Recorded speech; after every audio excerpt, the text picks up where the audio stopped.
Canadians should be paying lower prices at the gas pump, or at least the Bank of Montreal seems to think so. An economist's report suggests that drivers are not reaping the full benefit of the oil slump. They point to a chart from 2008 where crude oil was close to the same price as it is now. And if history were to repeat itself, gas would be closer to 80 cents a litre. Wolfgang Klein is a portfolio manager with Canaccord Genuity Wealth Management. He joins us now in Toronto. Thank you very much for taking the time. Hey, Scott, it's my pleasure. Thank you. Are we being taken for a ride or what? Well, look, I'm going to share with you a little story. I'm going to open with some fun here, Scott, okay? Little family tradition. We have a family farm up in Halliburton. I took the day off work. I decided to go up to Halliburton and cut myself down a Christmas tree. So there's no snow up in Halliburton, and I got my tree. I came back to Toronto. And from Barrie all the way down to the city, Scott, is a lineup of cars going home to where they reside. Elliston, Barrie, everything in between. So the moral of the story is natural gas prices are very, very low because it's going to be a very warm winter, and yet there's still a lot of demand for cars. You're going to ask me what the price of gasoline is. It a fair shake?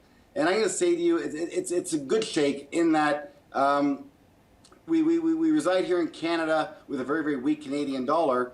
And gasoline is priced in U.S. dollars. So amidst the turmoil with the currency crisis going on, you have yourself what I think is a reasonable valuation for the price of the pumps. But a lot of people are going to be wondering, you know, you have one of the large chartered banks saying, hey, wait a second, maybe the price should be lower. That's a credible source.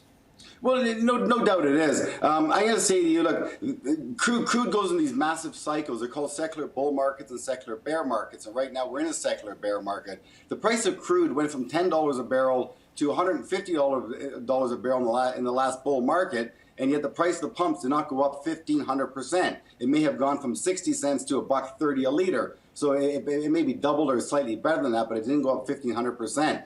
As it corrected, sure, we didn't see the same kind of reprieve. But we have to remind ourselves, we live in Canada, and the price of crude is priced in U.S. dollars, and so is gasoline. So the Canadian dollar weakness has been at the detriment of the consumer at the pumps. In America, they're certainly feeling the benefit, but they too don't have the same kind of taxation at the various levels that we have here in Canada. So much of the price of gasoline is taxation, and that has not adjusted either. So it sounds like we're getting cut off by the loonie then. Well, the loonie is having a massive impact, but I'd say more importantly, the U.S. dollar, the strength it's had in the last couple of years, has wreaked havoc with markets around the world, from the bond market in emerging markets to the commodity market globally. And of course, Canada is so dependent on commodities, from potash to agrium to copper, nickel, zinc, wheat, grain, corn, and of course, nat gas and oil. And it's all priced in U.S. dollars, and the U.S. dollar going up allows people to accept a lower dollar in their own currencies because they're converting a U.S. dollar into a weaker currency. And so they're sort of buffered by the weakness of their own currency. That's exactly what's taking place in Canada. But we have to remember, Canadian crude producers produce two products often. They produce crude and natural gas. Natural gas is trading at historic lows, and that's supposed to support their balance sheet. Well, with nat gas being weak in a warm winter, that's certainly not going to help the equation right now. Portfolio manager with Canaccord Genuity, Wolfgang Klein, thank you very much. The pleasure is mine. Thank you.